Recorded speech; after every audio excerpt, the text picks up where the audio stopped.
ऊपर मुंडरे वर्षार पानी कमी बेले एबे तलिया अंचल बनिया परिस्थिति देखा जदि कहवा भद्रक आखंडमणि मुख्य रास्तार 3 फुटर पानी चलता बेले बर्तमान असुराली कासिमपुर रास्ता संपूर्ण रूपे विच्छिन्न होती। ये हूँ चित्र जे केमिति भाव में लोक आसुचंती एवं बहुत विपद संकुल अवस्था आसुचंती जहाँफल कि नाई असुविधा होची। बर्तमान देखिपे ये हूँ कासिमपुर असुराली की संजोग करुवा रास्ता जहाँफल कि लोक मैंने कि अवस्था आसुचंती। ये हूँ तार चित्र जहाँ स्थानीय लोक कहते धीरे धीरे पानी कमुले रास्तार बर्तमान जो घाई सृष्टि होती यातायात संपूर्ण रूपे असुविधा देखा दे। तो आम पाखे स्थानीय लोक अच्छा सीधा सड़क जावा कथा आज्ञा कौन कहे केमी रास्तार बर्तमान घाई सृष्टि बर्तमान काली जो पानी प्रबल मात्रा बढ़ी काली राति संध्यारू राति मध्य बहुत पानी बढ़ी जाइए एवं ये गोटे घाई सृष्टि होती। जो घाई सृष्टि होती काली गोटे आम कासिमपुर जावा समय जड़े लोक भासी जाइए समय आम स्थानीय लोक उद्धार करते।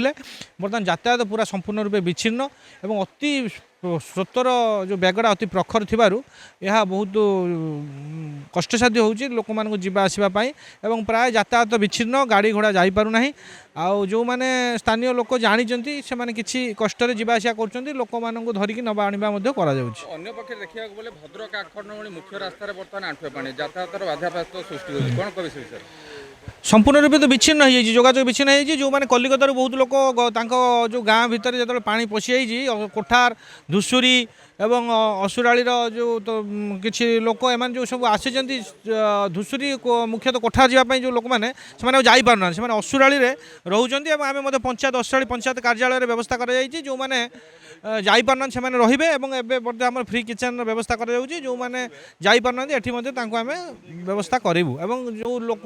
गाँ गाँव जो बर्तमान पानी पशि जाइए असुराली ग्राम पंचायत घर घर पानी पशि जाइए जो हंसपुर आपणकर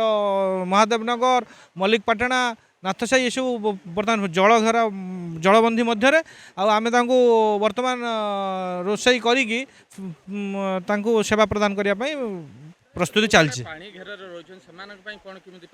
आम बर्तमान ये सका आम व्यवस्था अच्छु रंधा खाद्य प्रदान करने एवं जो मैंने गतकाली आम बहुत सुखिला खाद्य बांटी एवं आज सका आम प्रस्तुति अच्छु रंधा खाद्य लोक मान पाखे पहुँचा कहीं पानी जो अत्यधिक पशि जाइए लोक मैंने रंधा रंधि कर रोषई घरे करना तेणुक आम रोषई कर डिस्ट्रीब्यूशन करूँ। कहया गले बर्तमान जो रास्तार समस्या देखा देती तो आम पाखे आउ जड़े स्थानीय लोक अच्छा सीधा सड़क कथा हाँ आज्ञा कौन कहे केमी बर्तमान असुराली स्थिति ये हूँ जोटा कासिमपुर असुराली रास्ता को संजोग कर रास्ता संपूर्ण रूपे विच्छिन्न हो जाए लोक मैंने केमी यातायात कर काली संध्या पर जो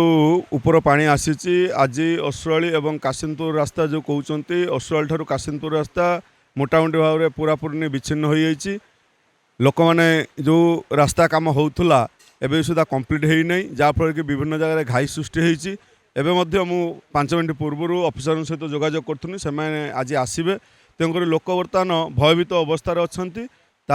आम पंचायत तरफ से जगार बर्तमान सुधा आम आसी पहुँचीचु सरपंच प्रतिनिधि अच्छा वार्ड मेंबर अच्छा ये एरियार ताकू आम देखुचु केमी लोक मैंने सुरक्षित यातायात करें से प्रति आम ध्यान दौचु केमी कौन जनजीवन नष्ट न हो से आम जत्नवान अच्छु। प्रत्येक घरे बर्तमान पानी पशिला धीरे धीरे पानी ऊपर पानी कमुले तलिया अंचल बर्तमान लोक मैंने अवस्था बर्तमान शोचनीय हो पड़ी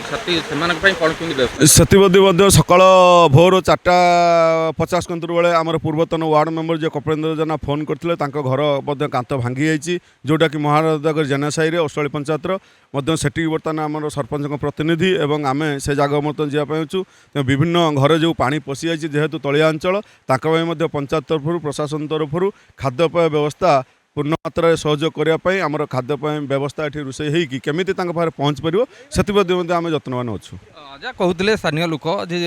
जो लोक मैंने पानी घेर अच्छा से फ्री किचन व्यवस्था कराई जो मैंने यातायात असुविधा होती केमी सुरक्षित जगह रखा जापर से सरपंच स्थानीय सरपंच प्रतिनिधि सजग रही। भद्रक धामनगरु जगन्नाथ बेरा खबर ओडिशा।